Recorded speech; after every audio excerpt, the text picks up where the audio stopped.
Hey, wait, before we get into the episode, I want to share some exciting news with you. My new book comes out September 30th, and it's called Less Lost: Finding and Being Yourself in the Wilds of Ordinary Life. It's part memoir, part field guide to being yourself in a world that keeps asking you to be someone else. And in it, I share stories from yoga sessions, motorcycle rides, encounters in nature, and even a run-in with the Dalai Lama. And every chapter pairs a story with an embodied practice or tool you can actually use in your own life. Not to fix yourself or chase perfection, but to reclaim forgotten parts of who you are, stand in discomfort without disappearing, and belong to yourself without losing connection. Less Lost drops September 30th, and I can't wait for you to grab a copy for yourself and maybe one for a friend who could use the reminder you don't need to fix yourself. You just need to find your way back to being yourself. All right, now on to the show. Hey friend, welcome back to Hey Wait. In the normal rhythm of things, this week would be a solo episode where I'm talking directly with you, but I'm changing it up a little bit, and here's why. A couple weeks ago, I was interviewed by Sara Rusbatch for a private coaching group that she was leading. And if you don't remember Sara Rusbatch, she's actually the first person I ever interviewed on the Hey Wait podcast. And she's a gray area drinking coach. And she talked about having a Hey Wait moment with alcohol. And it was actually one of the most popular episodes that I've recorded. So if you haven't listened to it, I encourage you to go back and listen to it. Well, at the end of the interview that she did with me, she said, "That was so fun. And it makes me wonder if you've ever considered having someone interview you on your own podcast." And I was like, no. And then she told me about how she'd been listening to this podcast for a long time, and the host had someone come on and interview him. And she was like, it was so great because I've always loved listening to him interview other people, but I didn't know much about him and his story. And it made me feel closer to him. And as soon as she said that, I was like, I'm in. Because the whole point of this is to be relational and to be real. And so I know there's a lot of you out there who already know me. Hi, Mom. And hi to all my friends who I know are listening. But there's a lot of you who are new to me and new to my work, and I don't know you. And this is my opportunity to tell you a little bit more about my story.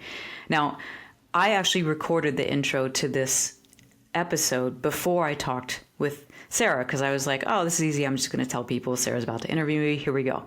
But we just finished the interview, and I shared the most vulnerable story I have, because it's the story that explains how I got here, and it's the true origin story of the work that I do. So I wanted to say that because it's not an easy story to share, but it's important to share because, like I said, it is the why behind the work that I do. But I also feel like sharing the things that I feel shame or regret or embarrassed about hopefully will give you some grace for those parts of yourself or those memories that you hold that aren't you at your best.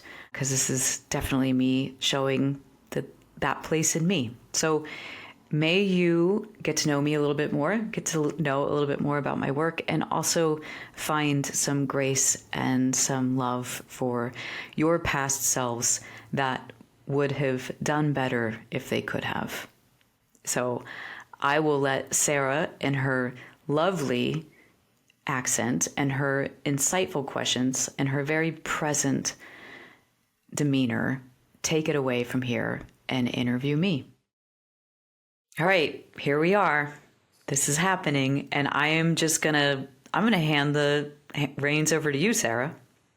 I'm so excited for this. I think this is going to be quite a juicy conversation, and thank you for honouring me with the opportunity to do this. And I think that, Jay, so many of your listeners who I know love and adore you want to know this information. And so I am so excited to be the one that gets here to go, oh, tell me more. And we were saying before we went live on air that when you came and did a talk to the ladies in one of my programs, we were really struggling to define what do you actually do? Like, how do you define yourself in terms of the work you do?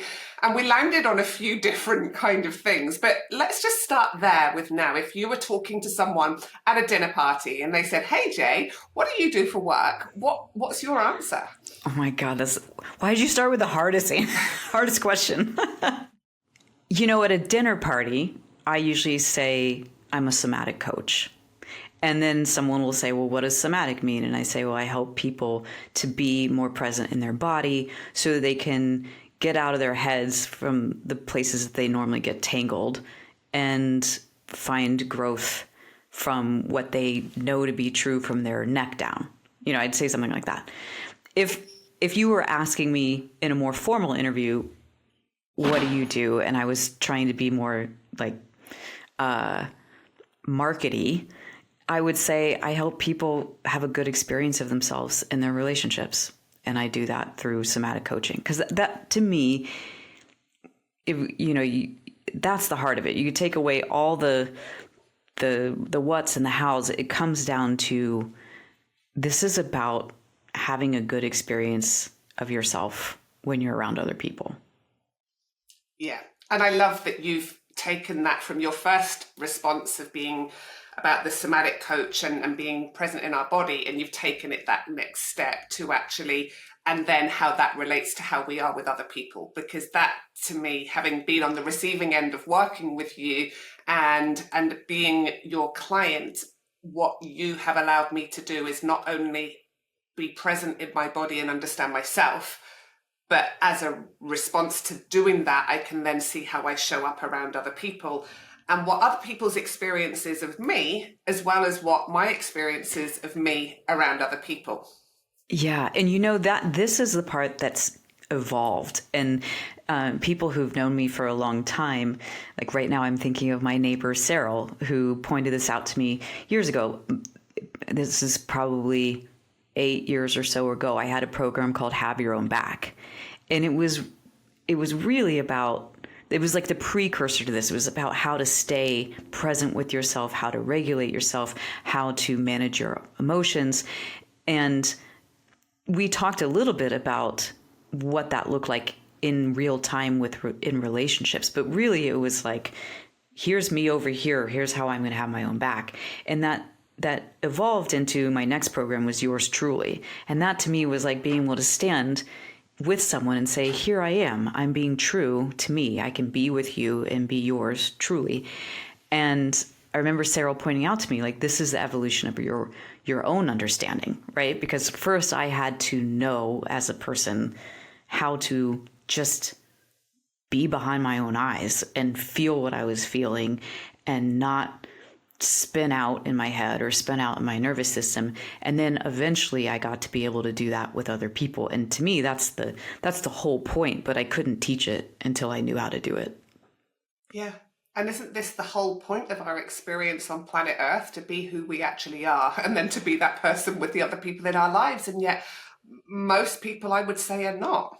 Isn't that so wackadoodle to think? Like, I think often about this, that I consider myself a fairly intelligent, fairly self-aware person. I've done a lot of work and like, this is hard.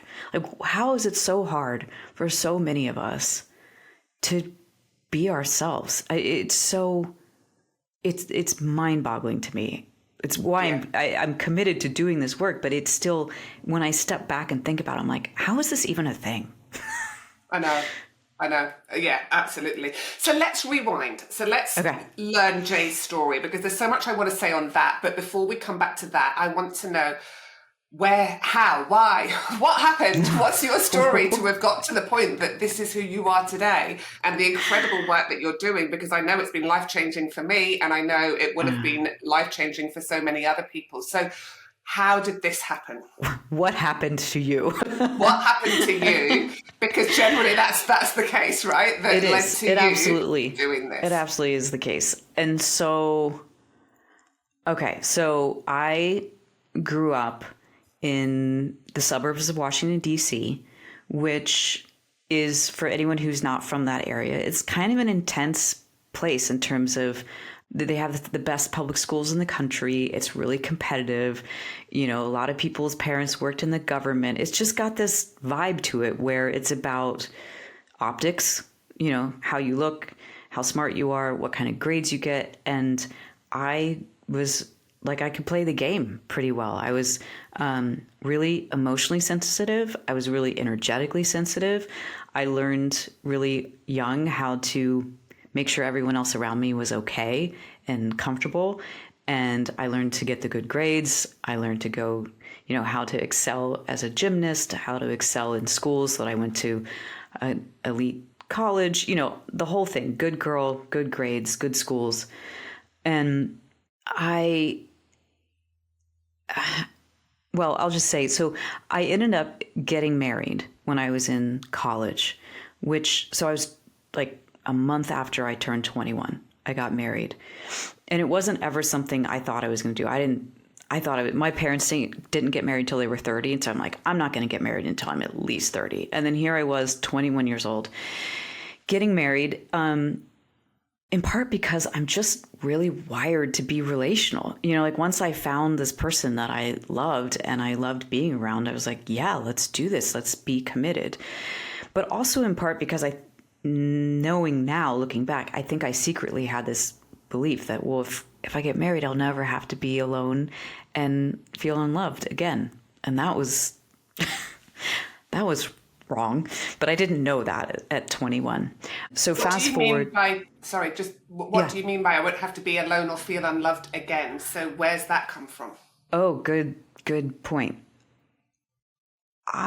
So in that growing up in that milieu that I just described, I was alone a lot. I felt like a weirdo. I felt like nobody really knew what was going on inside of me. I was good at presenting what I needed to present, but I used to stay up really late at night after everyone had gone to bed, and I would like read and I would write and I would just dink around in my room because it felt like, oh, when no one else is around and I'm not out in the world, I can just be me.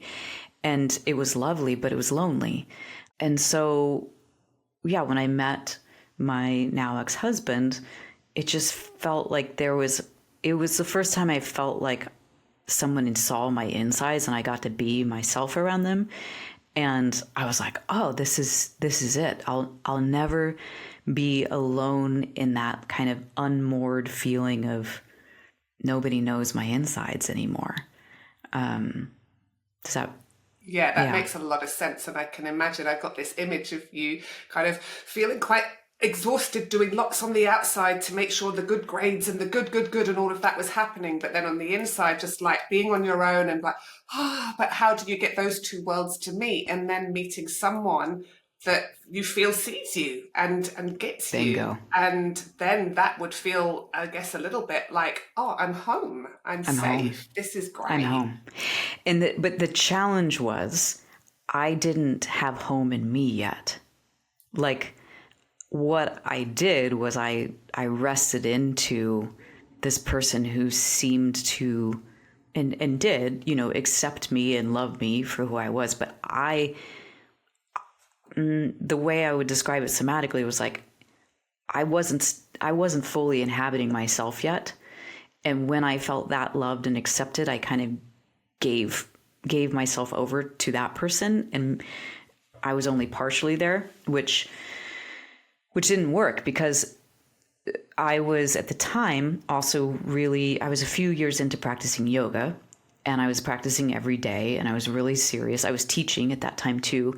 And the time when I was on my mat was a lot like the time in my bedroom at midnight on a weeknight when everybody else is asleep. It was like when I'm on my mat, I am just in this little island of Jay, and I get to be fully me. And I started to get to know myself, and I started to get to understand my preferences and like really tap into what do I want for the trajectory of my life. And it was different than what I had been performing. And I don't mean that in a way of like I was consciously or knowingly performing. I just didn't know any different until I did.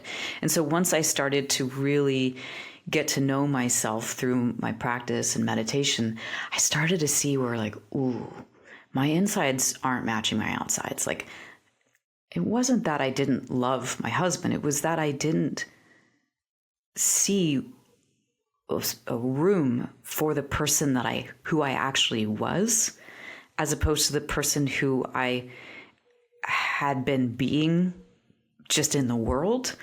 How different were those two versions of you? I think the inner version was, what's the word I'm looking for?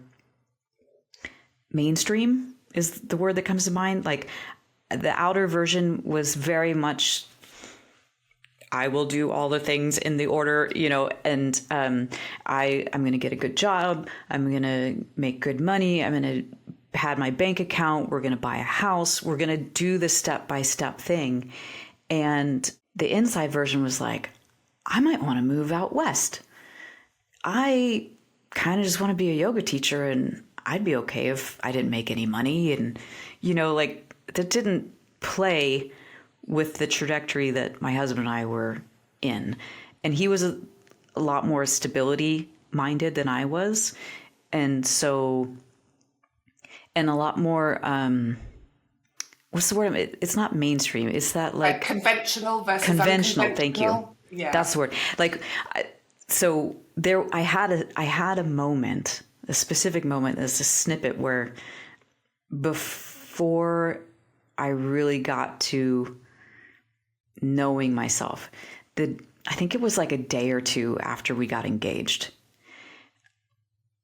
I was cleaning the house or cooking dinner. It was just some random afternoon. And I started thinking about, oh, I'm engaged and we're going to get married. And then I was like crying, just full on meltdown. And he came in the room and he's like, what's the matter? And I looked at him, I go, well, I don't want to have kids next year. And he was like, what are you talking about? And I was like, well, we're getting married. And then the next thing you do is you have kids. And like, I don't even know if I want to have kids. But there was that's how deeply embedded. I mean, I was 21, right? But it was so deeply embedded that even though I was pretty sure I didn't want to have children as a grown-up, I was like, well, now I have a ring on my finger, so I'm going to have a kid. Right. So it was that kind of stuff. As I got to know myself, I found I wasn't as conventional as the upbringing I'd had. And he was. Yeah. And I can only imagine that would bring about a feeling of like a butterfly that's wings are being held down and you're having to conform with what is this in the space that you're given, when in actual fact you want to just be free and you want to have more impulsivity and be able to be more creative. And I can only imagine that brings about a tightness inside. That's right. Of just knowing, I don't know. That's so right. And a sickness, a nausea, because I really loved him and I didn't want to hurt him. And I, more than anything though, I wanted to be the butterfly, to use your metaphor. Like, there was every thing about the core value in my life is about be who you are as fully as you can be. And I just, at that time in my life, a year into my marriage, I was looking at it going, I don't think I can, I have to choose. Either I'm who I need to be to stay in this marriage, or I become who I want to be, but I don't get this person in that life. And because this is where, okay, so this is to answer your question. How did you get here? Why do you do this? Because at that point in my life, had I had the skills that I have now, had I known how to regulate my nervous system, had I known how to feel my own feelings, had I known what is actually healthy to expect of a relationship, had I known how to be a stand for myself and also be loving to someone else, be relational, I would have done this next part differently. Because at the time, I didn't have any of those skills. And I was young. I didn't have mentors or friends that had those skills.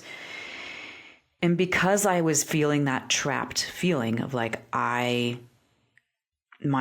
got these wings and I don't know what else to do with them, I ended up having an affair. And it wasn't conscious so much as there was this deeper knowing in me, because my then husband and I had conversations about it. If this ever happens, we're done. There's no conversation. It's just over. And I think there was some subconscious part in my brain that because I didn't have skills to make it less messy and painful and clean, I was like, well, this is the cleanest it's going to get.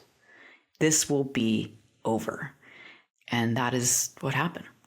When he found out it was over, I had had the affair and then I had stopped and I decided, you know what, this is ridiculous. I can make this work. And I had broken it off with this guy, and it had been months since I'd seen him, and it was a Friday morning at breakfast, and randomly he's just sitting there eating his Cheerios, and he looked at me and he said, I get the feeling that you haven't been telling me the truth. And I knew if he ever called me on it, I would tell him the truth. And I said, yeah, you're right. I had an affair. And he took his ring off and he put it on the table and he said, I'm going to call in sick to work and we're going to go to the bank and we're going to separate. I mean, this is how conventional he was. Like, wow. We spent the day taking my name off of accounts, separating our phone bills so that I wasn't on the cell phone bill, doing everything we needed to do to separate our lives. And at the end of the day, we were running around town doing all these things. We went out to eat at our favorite restaurant because we were exhausted and tired. And it was like amicable and kind of like, man, didn't see this coming sort of thing. And it was loving and we were crying. And then at the end of dinner, we went outside to go get in the car, which we had both our cars. And I thought we were going home. And he said, I don't know where you're going, but you're not coming home. And it was January in New Hampshire. It was freezing ass cold. I had nowhere to go. I had no money because I didn't have a bank account anymore. I had a new bank account, but I hadn't been able to put any money in it because my deed for, quote unquote, good deed for ruining his life was I left him all the money. And I was sitting on the side of the road. So this is the trauma that I never, ever, ever wanted to be in that place again. I couldn't fathom how I'd gotten there as a good girl, as a person who loved people, loved him, cared about our families, all of that. I was standing on the side of the road and I just went numb. And I stayed numb for a really long time. Yeah. Until I started finding the mentors and the help that helped me find the way to feel back into my insides that felt safe. Because it was so new to me, right? Like, it was so new to me that I could feel my insides. And then because I didn't have the skills, I did this thing that made my insides really painful because I felt guilty and sad. And it took me a while again to trust that I could feel things and be in a relationship with anyone. Yeah. And thank you for sharing, because I can see the emotion is still there, right? It's really raw and it's really real. And I wonder how you feel about that version of you standing on the side of the road. Like, what would you say to her now if you could go and stand with her?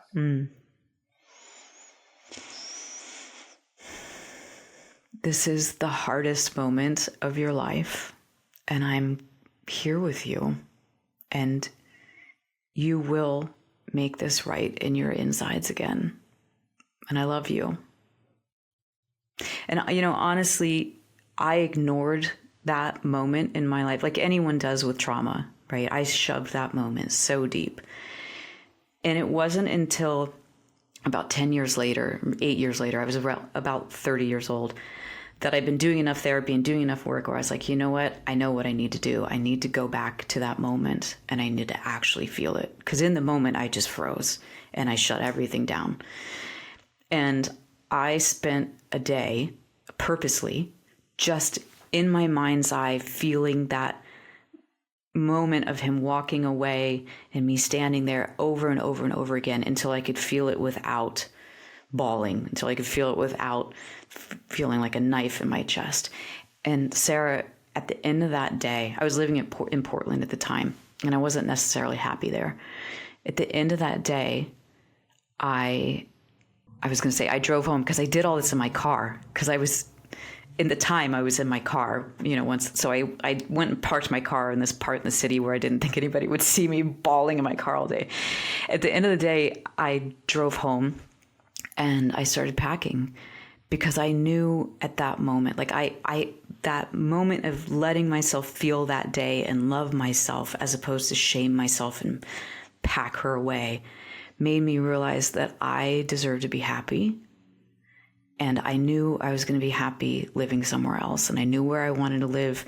I just didn't give myself permission until that day. So that was like healing that moment. That was the most painful moment in my life, was the same exact day where I was like, all right, let's do this shit. Like, let me start making choices that feel like they're mine. It took 8 years to get there. And let's talk about what that work looked like then. So what, I'm sure lots of the listeners now are thinking, I relate to this. I get it. I've been in situations like this. I've not always made the right choices because I didn't have the tools or the skills or the knowledge or the wisdom or any of those things that most of us don't have. And so what does the healing journey of that look like? So it looked like a lot of spiritual bypassing at first, which if the listener doesn't know that word, it's when you use your spiritual practice to be like, everything's fine, everything's light and love, and all the, it's all meant to be, all that stuff. Like I definitely did that for a little bit, which meant so my yoga practice, instead of becoming a place where I could really anchor into the truth of my internal experience and emotions and sensations, I just kind of turned it more into I'm going to study the spiritual aspect of this and bliss out, not feel anything. Until I found a teacher that helped me get in my body, someone who had more somatic background.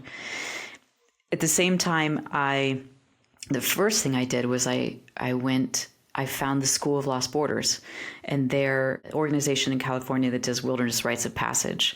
And you go out on the land for 4 days and 4 nights and fast. And it's considered a rite of passage into adulthood. And I was like, well, I sure as hell am not an adult yet. So let me go face myself.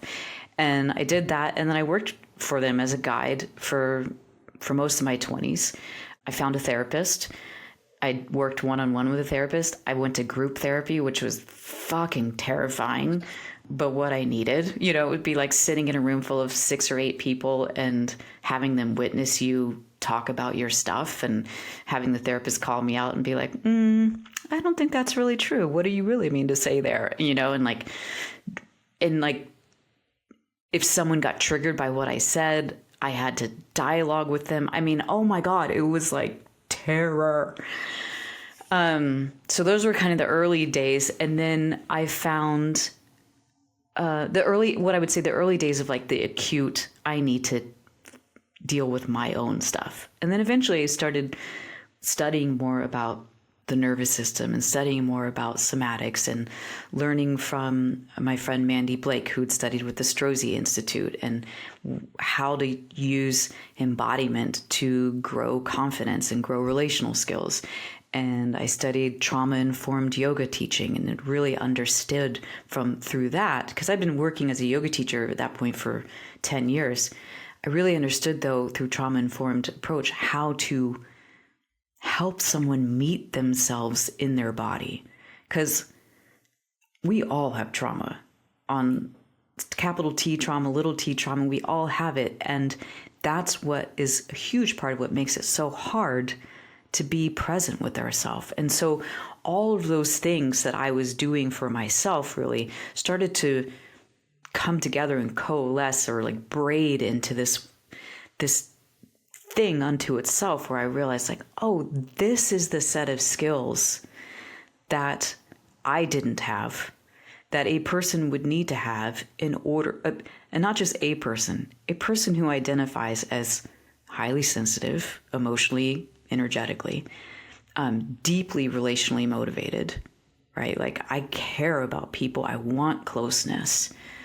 And someone who has that kind of makeup would need this set of skills of like, I need to know how to be in my body, how to manage my nervous system. I need to understand what it means to be healthy in relationship. And I need to not be scared to say hard things in front of people or to people.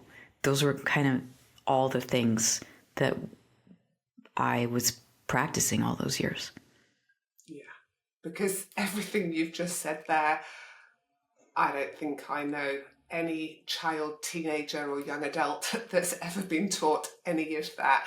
And so we grow up, we get into relationships, we've got all our stuff that we bring with us. And then, I don't know about you, but I see this with a lot of midlife people, particularly women, because that's what I work with. We start actually becoming who we were always meant to be. And then we realize, perhaps in the same experience as you, that when our insides are not matching our outsides, and if only this stuff was taught at a younger age, right? I know. And people have asked me so many times over the years, like, why don't you work with younger people? And I mean, I think one, because I'm better at working with grown-ups. I don't necessarily have the desire to go into the school system and that sort of thing. But I am a huge advocate for teaching nervous system regulation in schools and meditation and that sort of thing. But there also is some aspect that, and I could be wrong here, but it feels like until you are out of your parents' house, where all the patterns got put in the first place, it's kind of hard to work on them. I've worked with some people. It'd be like, let me finish that thought. I've worked with some teenagers whose parents hired me to help them. And it essentially feels like I'm teaching them how to become not the kids their parents want. It's like when a business, and maybe you've had this sort of thing, like when I used to work in corporate, someone would come and hire me and say, could you help this manager over here, this subordinate, because they're not really behaving the way we want them to. And I would come in and I wouldn't necessarily help them be more subordinate, Yeah. Yeah. So there has to be some level of sovereignty, I think, to do the relational aspects of this work. The nervous system aspect, the knowing how to be behind your own eyes, that we can start really young. But I think there is something about getting to a certain point in your life where you have relational sovereignty, who you are spending your time with, before you can really do this work. Again, I'm completely open to being wrong there, but I agree, but I also think some lived experience as well of relationships, not necessarily, like intimate relationships, but, with friendships and with experiences and with wisdom, because that's where our greatest lessons are, right? And that's where we can relate to an experience because it's something that we've had, and that also only happens with age.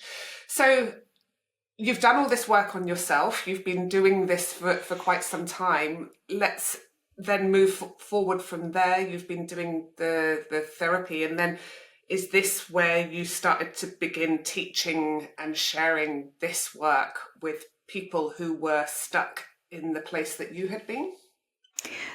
So the thing that started the first iteration of this work was when I was still living in Portland. I was still teaching yoga, and I was writing a weekly newsletter at the time as a yoga teacher who was trying to grow my business and teach workshops and that sort of thing. And I love writing. Writing's been a part of my life since I was a kid. And I wrote this series that was about how to teach yoga with integrity, because this was me trying to figure out how to be myself when I was a teacher. How not to get up there and just perform. Because it's super easy to perform like I had my shit together, but like that's not helping me and that's not helping my students. So I wrote this series of posts that was about how to essentially be yourself and be an expert in whatever you're doing. And I just happen to be a yoga teacher. And once I wrote those, people were like, hey, could you put this in a book? Because this is really helpful and I'd like to give it to my friend who's a yoga teacher. So I made this book, and then other yoga teachers started reaching out to me and saying, would you coach me? And I was like, you want to pay me to sit with you for an hour and talk to you about what I do? Okay. I mean, I didn't have any formal training or anything. And then what would happen is I would work with this yoga teacher, and then that yoga teacher would say, well, my sister is actually going through the same sort of thing, but she's not a yoga teacher. Would you talk to her? And I'd be like, okay. And then it just moved on from there, where really what I started doing was this work, which was how do you be who you are in the situations that you're in. And I had clients from all different kinds. I had men, women, young, old, all different kinds of backgrounds. And then when I would work with someone who worked in a business, they'd be like, hey, could you come talk to my company?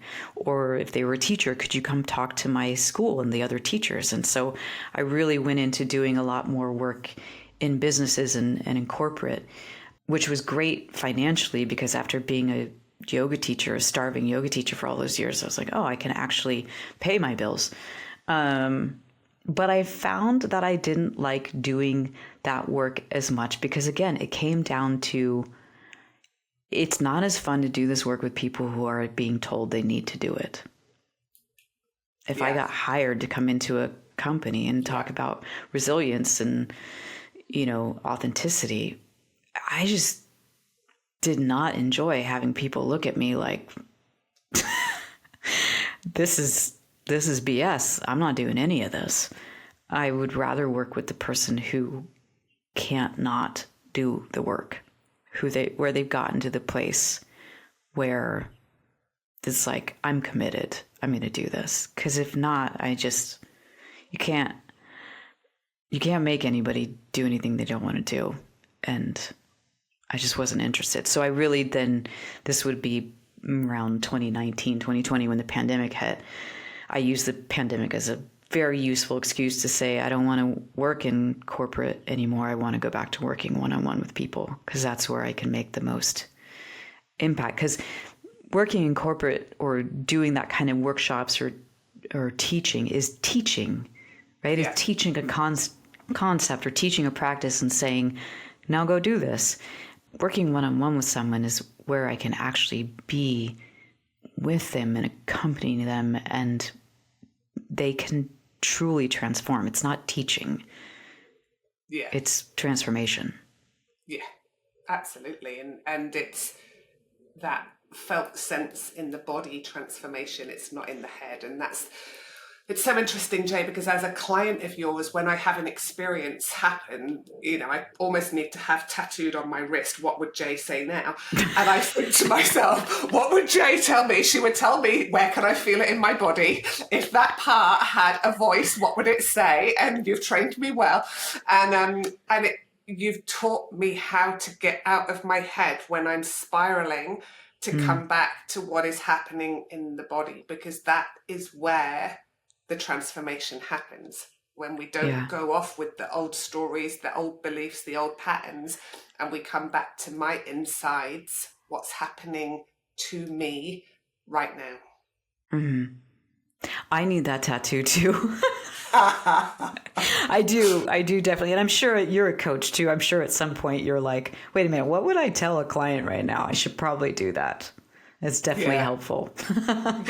Yeah, absolutely. And so it's teaching that. So let's just talk a little bit then about, I wrote down the question to ask you, as the woman you are today, having told us this story of everything that had happened when you were reaching that point of realizing your insides and your marriage did not match your outsides, with the tools, knowledge, wisdom, and skills that you have now, what could you have done in that moment to have navigated it in a different way? That's an interesting question. I was just talking with a client right before our interview who's in a similar situation in a marriage where they're feeling like their insides aren't matching their outsides, and it's going to be messy, whatever path they go. And, I was telling her my story and saying that's as messy as it gets, right? But what I said was like, when you have gotten into a situation that wasn't clean to begin with, because you were not being yourself, not because you were trying to be, my brain isn't working, trying to deceive, but because you just were so practiced at being the good girl or being the performer or whatever that you didn't even know you got into this mess before you look back and were like, oh. What I was saying is, if it's not clean to begin with, there's no clean way out. It's going to feel messy, but you can do it in a way that's got integrity. And what I would have gone back and done is what I actually started with at the time. I went to my husband after I met the person who I ended up having the affair with. I met that person. I came home that night and I was as honest as I could be. I said, I met someone today that if I was single, I would want to explore getting to know him. And I don't know what to do. I've never been in this situation.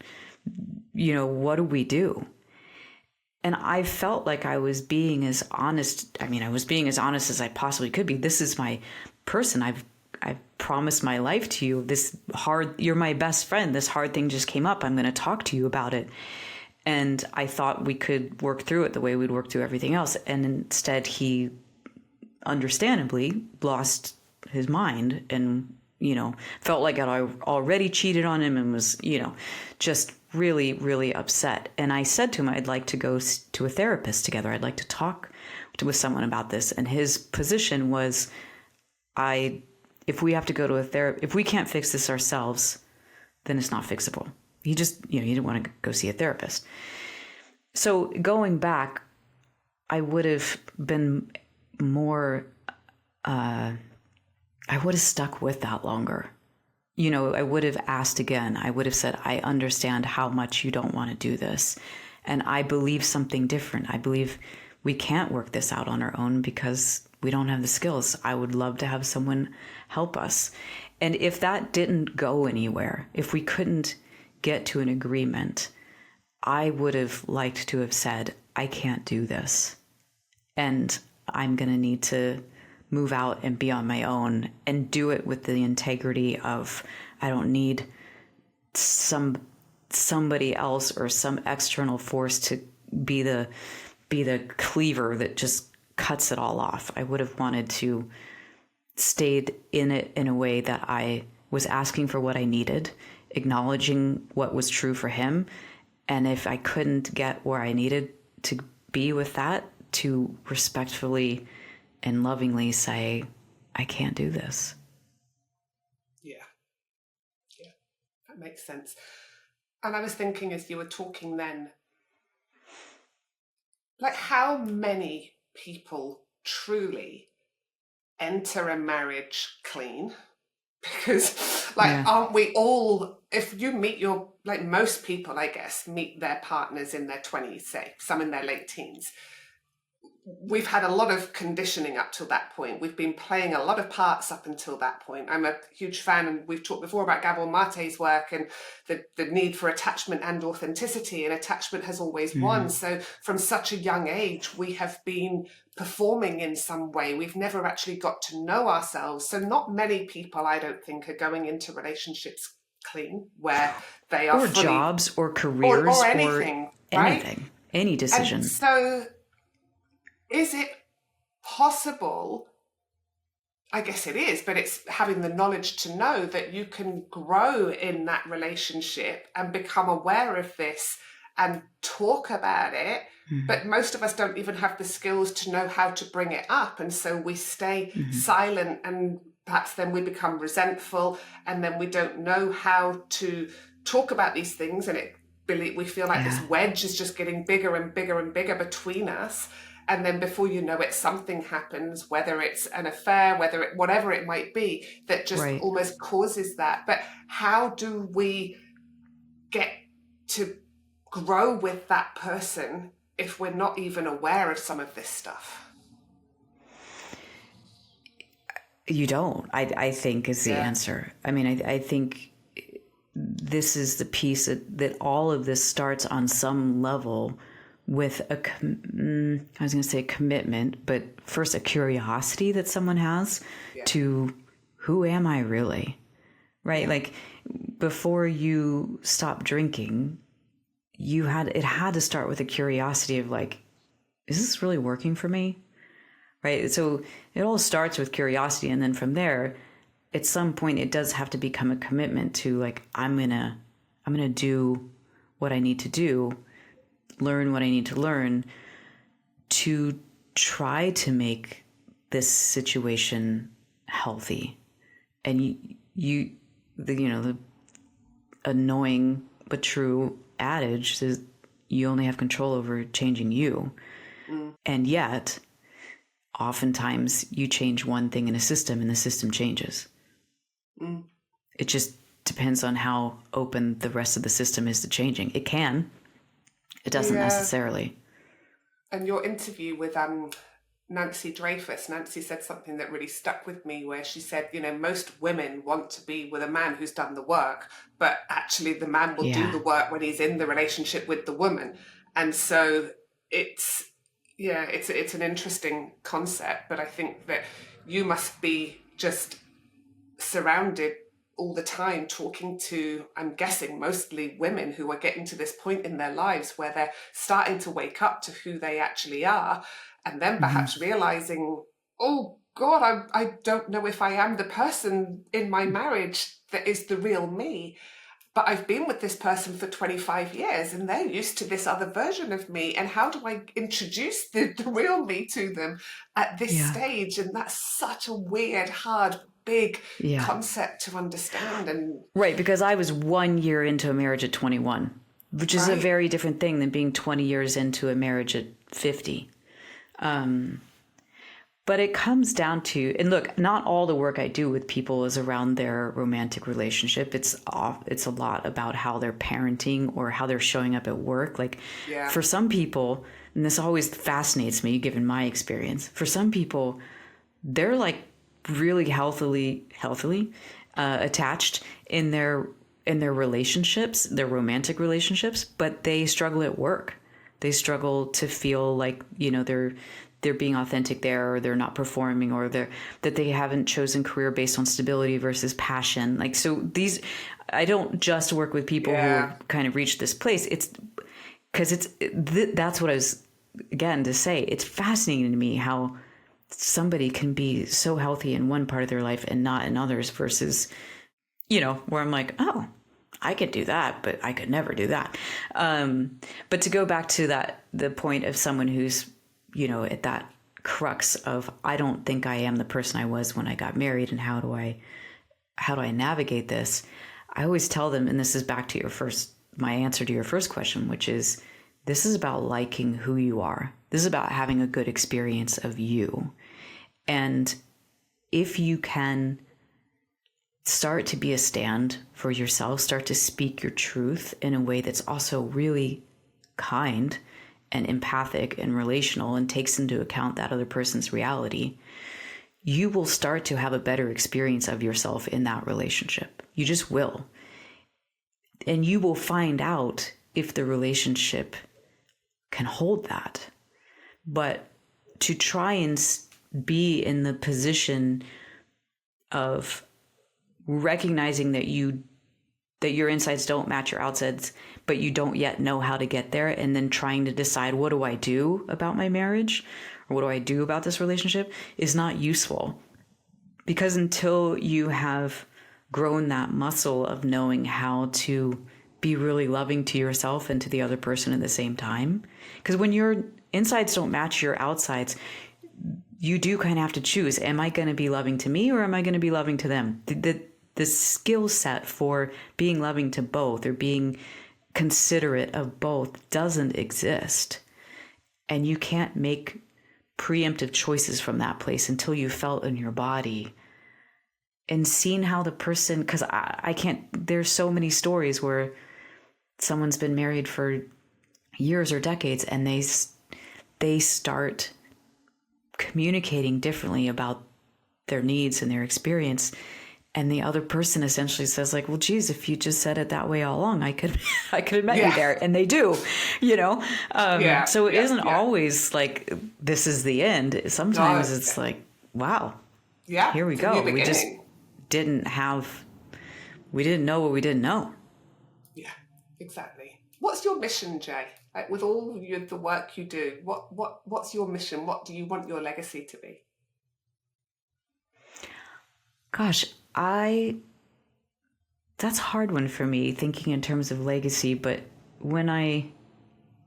if I were to zoom way out, so the mission would be to give empathic, sensitive, relational people the skills they need to live happily in relationship.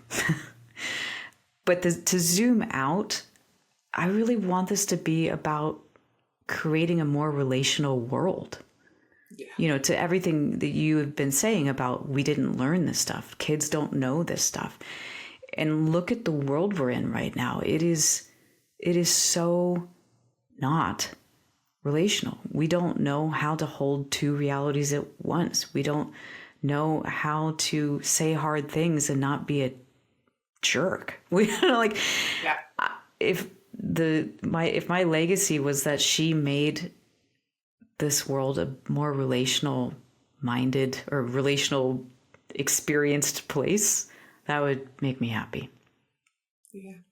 And I think you're doing that. I think with every single person who comes into your world, with your podcast, with your coaching, I'm a changed person because of it. And I know that everyone who's been through your programs and done the work with you will be as well. And so thank you for the work you do. And I don't think anyone gets to a place of being able to share such wisdom and experience without having gone through a really, really hard thing.